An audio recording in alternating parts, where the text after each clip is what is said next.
Imagine the IELTS gives you two maps, one from 1990 and one from 2020, or a process showing how something is made. Your job?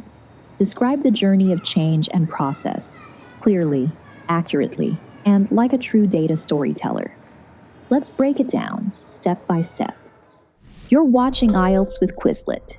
Quick lessons to help you feel confident on test day.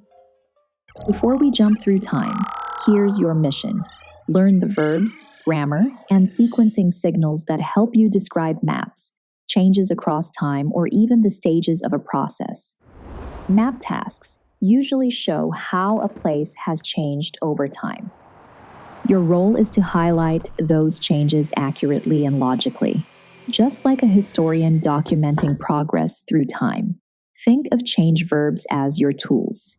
Use built, demolished, expanded, or replaced to show how the town evolved. On the other hand, tense shows time. For past maps, say was demolished. For current maps, is located. For future plans, will be constructed. The right tense keeps your timeline accurate. Additionally, mixing tenses breaks your timeline. Use consistent forms. And don't forget your compass. Prepositions guide your reader through space. A mall was built to the north of the school. A road runs alongside the river. Let's see this in action. Which sentence sounds correct? That's right, was built. Grammar precision keeps your writing natural and examiner-friendly. So far, you've mastered verbs, tenses, and compass words, the key to describing any map. These raise your lexical resource and coherence scores. Ready to lock it in? Tap the link for a quick IELTS practice on Quizlet, then jump back in so you can keep learning without missing a beat. Now, let's shift from maps to processes, from describing where things are to explaining how things happen over time. In process diagrams, verbs show action and sequence. We often use the passive voice. The water is heated. The bottles are filled. Focus on the process, not the person doing it. Use sequence connectors to guide your reader through steps clearly. First, next, after that, finally.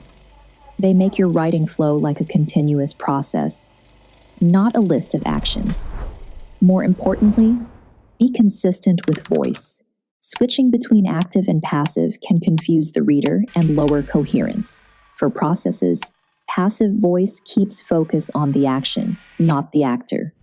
Nice work! You now control the full process timeline. Verbs for action, connectors for flow, and voice for clarity. Now, moving on, some tasks combine both maps and processes, like showing how a factory was built and how it operates.